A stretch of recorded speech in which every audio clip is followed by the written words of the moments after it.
Olá, fique com a gente a partir de agora em mais um programa Nossa Saúde.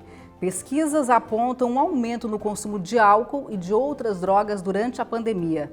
A Organização Mundial da Saúde, inclusive, recomendou que os países limitassem a venda de bebidas, o que não aconteceu aqui no Brasil, por exemplo. O fato é que o consumo está aumentando e isso provoca sérios reflexos na saúde física e mental. E esse é o assunto de hoje aqui no nosso programa. Fique com a gente.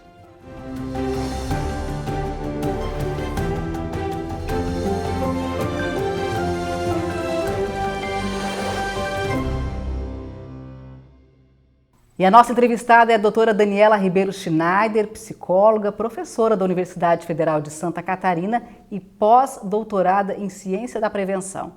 Doutora Daniela, prazer recebê-la aqui no nosso programa. É um prazer para mim estar aqui discutindo esse tema tão importante e agradecer o convite da TV AL para estar aqui compartilhando um pouco algumas reflexões sobre essa temática. Com certeza um assunto bastante importante, né? O que apontam exatamente as pesquisas sobre o consumo de álcool e de outras drogas agora durante a pandemia? Então, a gente tem algumas pesquisas que estão sendo realizadas, né? Em vários países do mundo, no Brasil, em Santa Catarina, a gente vai iniciar uma pesquisa com estudantes das escolas públicas estaduais, mas isso vai acontecer depois de reabertas as escolas, né? Para justamente entender um pouco os impactos que esse período de quarentena e todas as transformações das nossas relações sociais, vamos dizer assim, que esse período trouxe, para o consumo de álcool e outras drogas. Então, a gente tem várias pesquisas acontecendo e eu tenho aqui os resultados de algumas pesquisas, né, que a gente poderia debater, discutir, né? E realmente essas pesquisas, elas apontam, né, esse aumento aí no consumo de bebidas alcoólicas, principalmente agora durante esse período de distanciamento social. Essa, inclusive, é uma pesquisa da Fiocruz, é isso? Isso, então, a gente tem eu trouxe aqui para a gente ver, né, algumas pesquisas que são brasileiras, uma delas é realizada pela Fiocruz, outras pesquisas que são realizadas pela Organização Mundial de Saúde a nível mundial, com alguns dados que são próximos, né, alguns resultados bastante parecidos, e então, assim, para a gente refletir um pouco sobre essa questão. É interessante pensar que há uma diferença entre o consumo das drogas lícitas com as drogas ilícitas nesse período, né? Então, as pesquisas aumento do uso de álcool, principalmente, né? E não exatamente uma diminuição das drogas ilícitas, isso não está claro, mas pelo menos uma mudança no padrão de uso, né? Porque a quarentena, de certa forma, implica dificuldades para a compra dessas drogas que não são lícitas, né? Então, houve um aumento maior para as drogas que são lícitas. E a gente tem algum número que, por exemplo, aumentou 20%, 30%, a gente tem esse dado? Isso, então, temos dados sim, né? Antes de falar, Rafaela, desses dados, eu queria te pedir uma coisa para a gente pensar aqui, que quando a gente fala do uso de drogas, a gente nunca está falando somente da droga em si. A gente está falando de um fenômeno que a gente chama de complexo, que envolve, portanto, vários aspectos, né? Então, sempre existe a droga com sua química, né? Sim. Com os potenciais diferentes, as drogas têm potenciais diferentes de afetar, né, a neuroquímica cerebral, mas a gente está falando de um sujeito que busca essa droga. Então, a gente está falando de uma relação de uma substância, mas de um sujeito que busca esta substância.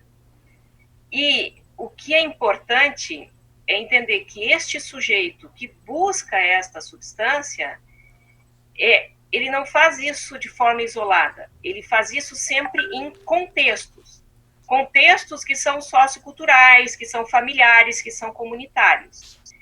Então, por que eu estou primeiro falando disso? Porque a gente tem que entender o que um contexto de isolamento social, de quarentena, impacta nesta relação de um sujeito que tem vários fatores que levam ele a buscar uma substância psicoativa, ou seja, uma substância que vai alterar a sua neuroquímica, o seu comportamento, né? Para entender, então, vamos dizer, toda essa, como eu falei, a complexidade que está em questão aqui. Então, eu queria colocar primeiro esse pressuposto para a gente entender o porquê, né, que a quarentena vai alterar o consumo de álcool e outras drogas. Sim, o que faz as pessoas, então, buscarem mais esse consumo, buscarem mais uma bebida alcoólica ou outra droga nesse período em que estão isoladas, em que estão distanciadas socialmente? Isso, então é isso que a gente precisa entender. Então, eu até vou colocar aqui uma apresentação só para vocês, quem estiver nos escutando, visualizar isso, né? Para a pessoa entender por que nós vamos falar, então, agora que a quarentena, né? Que então é o contexto que nós estamos analisando, altera essa relação. A gente vai ter um padrão de uso social, que é um padrão de uso que ele não traz muitos malefícios para a saúde? Muitos malefícios, muitas consequências físicas e psicológicas. Mas o que seria um uso social, só para a gente entender? O uso social é um uso que geralmente, até vou pôr aqui a imagem, é um uso que se faz dentro de um contexto, voltando lá à situação do contexto, dentro de um contexto de compartilhamento de espaços sociais, por exemplo, você sai para jantar e vai tomar uma garrafa de vinho, você, no final do dia do trabalho, você sai para beber uma cervejinha com os amigos, né? Então, vamos falar aqui um pouco mais do álcool, né? Onde essa questão do uso social é mais claro, né? Então, ou você vai numa festa compartilhar com os amigos a alegria, sei lá, de um casamento, de um aniversário. Então, o uso social é um uso que acontece geralmente em contextos, geralmente usam moderadamente, algumas doses, né, sem fazer sem que isso traga reflexos para a saúde. Isso, exatamente. E a partir de que momento que esse uso começa a ser abusivo, excessivo? Isso. E então, preocupante, o que vai acontecer?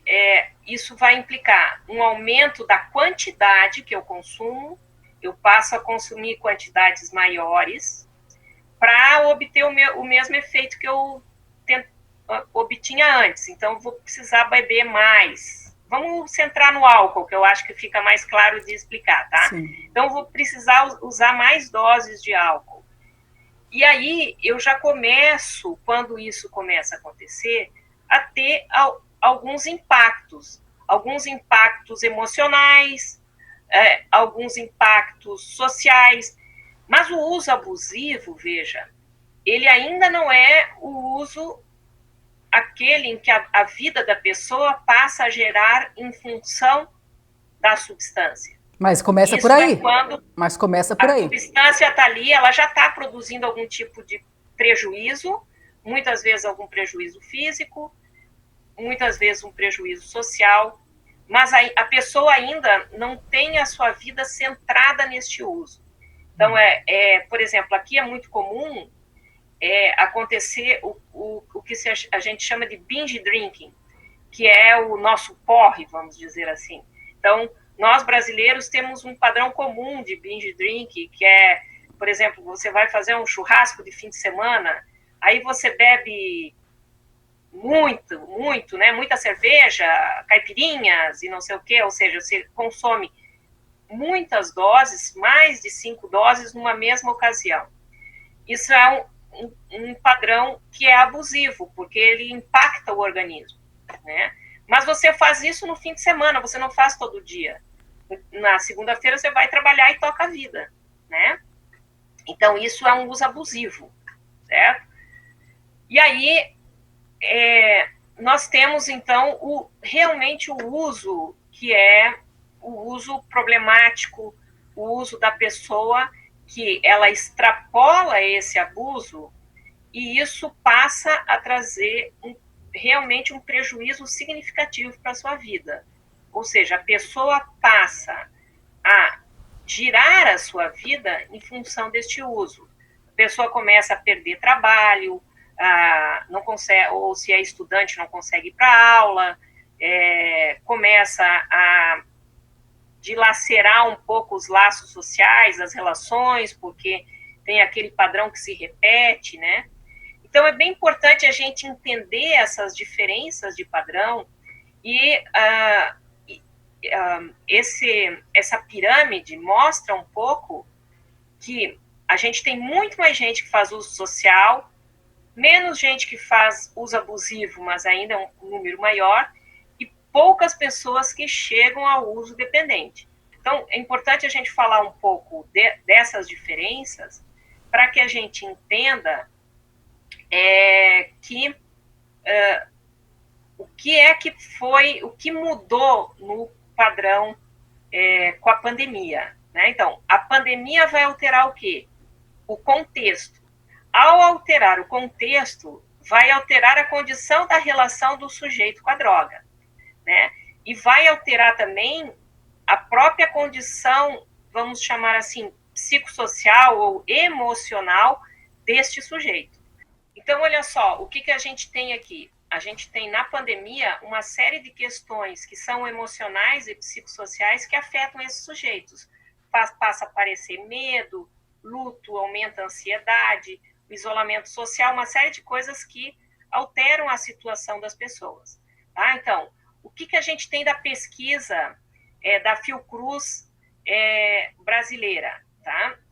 O que a gente teve? Que eu queria primeiro mostrar essa parte emocional. Então, as pessoas responderam, se vocês olharem aqui, um aumento das questões de tristeza e depressão. Então, isso é um dado interessante. E aí, nós vamos ter, então, os dados da ansiedade também.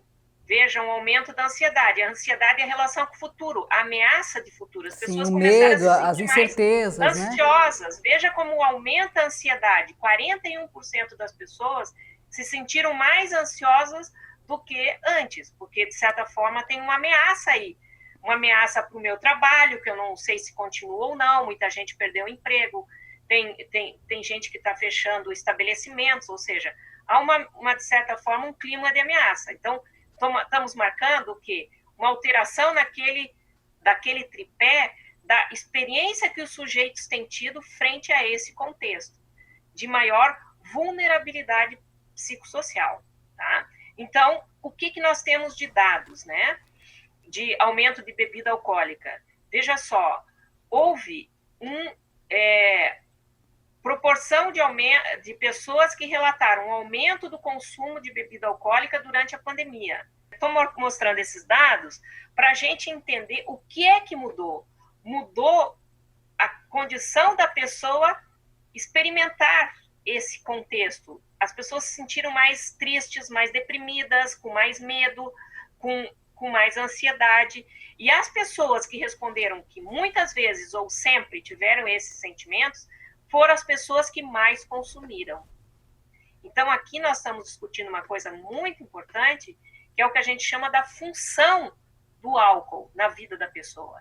A pessoa não bebe só para se divertir. Não. A pessoa também busca um consolo, busca para tentar ficar menos triste, para esquecer que está com depressão, para esquecer da ansiedade, para relaxar. Exatamente. E por que isso preocupa? Porque você pode levar a pessoa a sair de um patamar de beber socialmente para um beber abusivamente? E o que é importante, veja, a gente atentar é que não se trata de agir somente sobre a questão do uso do álcool e da droga, mas a gente tem que agir sobre aquilo que leva as pessoas a buscarem a bebida, ou seja, o fato dela se sentir triste, ansiosa, deprimida, com medo. Então, a gente tem que dar um suporte para essa questão emocional, psico, que daí você diminui o uso da bebida. Doutora, a gente vai fazer uma pausa agora, tá? E a gente vai para um intervalo e na sequência, então, a gente volta com muito mais informações para você.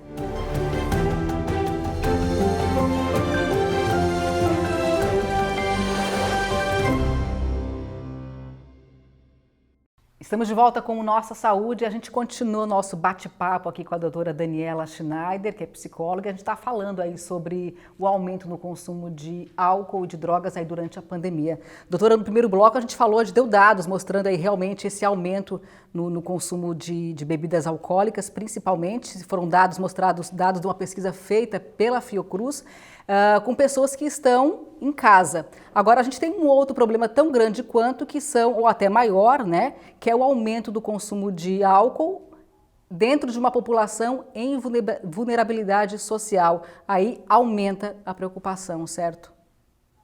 Exatamente. Olha só, essas pesquisas feitas, elas são pesquisas domiciliares, feitas por telefone, com quem está dentro de uma residência. Então, a gente tem ainda poucos dados sobre população em situação de rua. Pessoas que, na verdade, encontram-se numa situação de vulnerabilidade muito maior. Né? Então, nós temos que pensar como que toda esta alteração da sociabilidade que nós tivemos impactam essas pessoas. Porque essas pessoas vivem de pequenos biscates, de pequenas questões que elas fazem na rua, né? E quando você muda a forma como a cidade funciona, você altera a vida dessas pessoas também, né? E essas pessoas que já vivem numa situação de vulnerabilidade, isso aumenta muito. Então, se a gente viu que alguém que psicossocialmente está afetado dentro da sua residência, ele já passa a consumir mais, então, o que diremos, né, de uma pessoa que já está numa situação muito mais frágil, né? Então, óbvio que o apoio do álcool e até de outras drogas passa a ser uma questão que vai falar alto nesse momento. Né? Inclusive a nossa repórter Michele Todescato conversou com um psicólogo que trabalha com essa população em situação de risco e ele falou então sobre os desafios, né, principalmente agora nessa época aí de pandemia. Dá só uma olhada. Nós vamos conversar com o Gabriel Amado, que é psicólogo e atua em projetos junto à população de rua. Gabriel, o que você tem sentido junto a essa população em específica neste momento da pandemia? Então, né, eu trabalho ali no Instituto Arco-Íris, né, que tem essa parceria com a saúde mental do município, onde a gente atende essa população, né, e a gente vê nesse espaço onde está sendo trabalhado junto com a população de rua ali, que é a passarela do samba ali do Negro Querido, onde a gente atende em torno de 300 pessoas diárias ali naquele espaço. Então, é um confinamento, né, com 300 pessoas, né? Se já dentro dos seus lares, as suas residências, né, ocorreu, né, um aumento, né, do uso de álcool e outras drogas, ali não seria diferente. Então, a gente vem trabalhando, né, com essa população no âmbito da garantia de direito para ampliar seus acessos, né, a prazeres, a lazeres, enfim, para estar lidando com essa questão, acesso, né, aos postos de saúde, acesso a toda a rede socioassistencial aí, né, que trabalha com essa questão, né. Mas você acha que eles têm acesso mais fácil neste momento a esse tipo do álcool e também das drogas? Então, o álcool, né, é a droga de mais fácil acesso, né. Nós temos aí a gente divide, né, as drogas lícitas, as drogas ilícitas. Então, hoje, com 50 centavos, né, a gente tem o acesso, né, ao álcool, né. Então, a gente precisa estar dialogando bastante com eles lá dentro, né. Um dos projetos do Instituto Arco-Íris, que é o Centro de Convivência, passou a ser executado lá dentro da passarela, e dentro desse projeto a oficina de redução de danos, que é um espaço que a gente fala sobre as relações, né, com os usos de diversos tipos de drogas. Então, a gente vem abordando essa temática ali dentro, porque a gente não pode fechar os olhos, né, achando que as pessoas não vão fazer, né, uso de álcool e outras drogas. Então, a gente precisa estar conversando sobre elas. E ali mesmo, né, sendo um espaço de confinamento e de controle ali da população, há sim o consumo, né, de substâncias. Nas conversas que você tem com eles, qual é a substância que você acredita que aumentou nesse período? Eles estão procurando mais drogas, enfim, ou mais relacionado ao álcool? Sim, o álcool, devido ao fato, né, de ter fácil acesso, né, também acho que o momento da pandemia, né, ocorreu aquele benefício emergencial também, né, que muitos acabaram se beneficiando. Então, esse benefício ele tem um lado positivo e o lado negativo, né? Então, muitas pessoas se relacionam com esse benefício de uma maneira positiva, né? Fazendo planos de vida para sair da situação de rua, mas tem pessoas que têm daí o mais fácil acesso também ao álcool, porque tu acaba recebendo, né, esse valor, porque hoje está muito difícil na rua, né, as pessoas estarem pedindo, porque há pouca circulação de pessoas, de comércios, né, no centro da cidade. E daí esse auxílio emergencial acaba dando um acesso, mas então ele tem os dois lados, né? Ele tem o lado positivo, que a gente acaba, nessas rodas de conversa, né, desenvolvendo planos de ações, tanto coletivos quanto individuais, de planos de vida. Essas pessoas acabam ampliando seus leques de prazeres, isso aí é muito positivo para a questão do uso de substâncias, enfim, mas também tem um fator negativo, né, que dá mais o acesso também, né, a substância, principalmente ao álcool, né, onde 50 centavos, R$1, a gente acaba comprando, né, chamada ali aquelas barrigudinhas, né, os camelinhos, os corotes da vida ali, que é um acesso da população de baixa renda, né, com essas substâncias, né. Então a gente acaba dialogando bastante com eles sobre isso. E o que você poderia deixar então para finalizar aqui para a gente um recado, ou quais seriam as ações tanto do governo como da gente mesmo, né, um cidadão, da gente estar podendo ajudar essas pessoas nesse momento, sabendo, né, que o álcool traz todos esses prejuízos? Exatamente. Vem acontecendo uma parceria bem importante do poder público junto com a sociedade civil. Ali na passarela mesmo, né, querido, a metade das refeições é a própria sociedade civil que acaba executando essas refeições, doações de alimentos, de agasalhos nesse momento de frio também. É muito importante. Então, acho que inúmeros esforços, né, tanto da sociedade civil quanto do poder público, está sendo, acho que, de suma importância para esse momento de pandemia. Obrigada, tá, Gabriel, pela sua participação aqui. A gente vai deixar o contato, então, aqui para que as pessoas possam estar contribuindo com esse projeto de vocês. Tá bom, então. Muito obrigado. Valeu. Doutora, a gente viu aí no depoimento do psicólogo, né? Então, há todo um trabalho, né, do poder público com a sociedade para ajudar essas pessoas nesse momento tão delicado. E o combate ao uso de bebida alcoólica, ao uso de outras drogas, ele passa muito por essa questão da união de forças, né? Isso é fundamental. O que você acha? Com certeza, né? Dada essa complexidade que a gente falou no início, essa é um fenômeno que tem que a gente ter articulação entre várias poderes, entre várias instituições para atuar sobre isso. Então, universidade fazendo pesquisas, fazendo proposições, tem que estar junto com a sociedade civil, as ONGs, e com certeza junto com o Estado, né, nas suas várias níveis, para agir sobre essas questões. Então, é muito importante essa articulação inclusive, a formulação de políticas públicas. Nós estamos aqui numa TV da Assembleia Legislativa, então é fundamental a gente falar isso. O quão importante é a gente pensar políticas públicas sobre a questão das drogas e do uso das drogas. E aí nós vamos ter várias ações que são necessárias, né?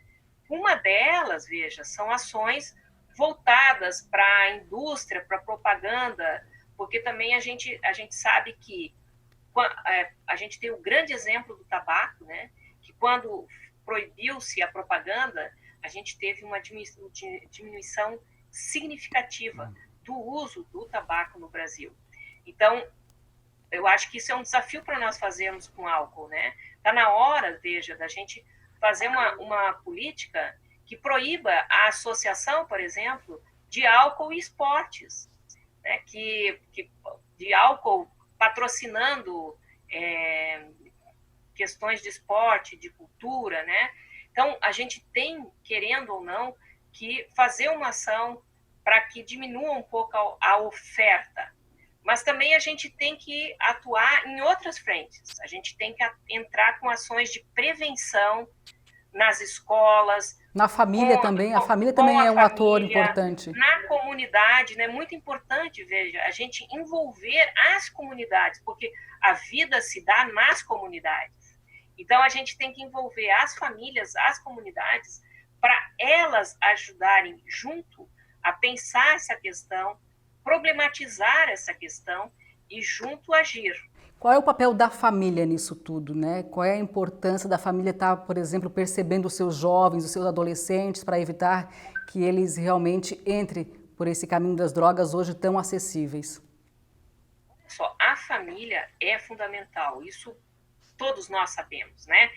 A pandemia tem feito a gente se dar conta disso, porque nós tivemos que ficar em casa, voltamos para o seio da nossa família, no seu cotidiano, durante uma convivência muito mais intensa, com todos os desafios que isso implica, porque a gente está falando de relações concretas ali, cotidianas, né? Então, assim, eu acho que é fundamental envolver as famílias, mas a gente não pode idealizar as famílias. As famílias têm seus conflitos, suas dificuldades, e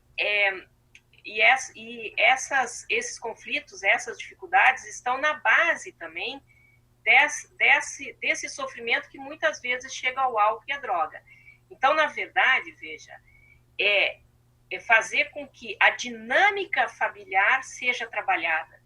A gente tem que entender que não é só o sujeito que usa droga dentro da família que é o problema, é o sistema familiar que está em jogo. Então, a gente tem que trabalhar com todo esse conjunto. A família tem que se dispor a repensar suas relações, a sua dinâmica, a forma como leva o cotidiano, porque isso impacta, né, a vida de todo mundo. Então, assim, é fundamental a família, acho que você tocou nesse ponto que é tão crucial, mas a gente tem que entender que a família, ela tem que se abrir e se dispor a se repensar, a repensar suas relações e na medida em que a gente consiga comunicar-se melhor, se abrir para a opinião do outro, entender diferenças que existem dentro da família, a gente vai ter muito mais condições de acolher isso e de diminuir aquilo que a gente viu lá no início, a tristeza, o sofrimento, a ansiedade que geram esse tipo de comportamento, que é a procura do álcool, da droga, para aliviar um pouco essa tensão. Então, é muito importante a família, mas tem que entender que a família tem que estar aberta e disposta a pensar sobre suas relações. Realmente são muitas questões a serem trabalhadas e o processo não é simples, né?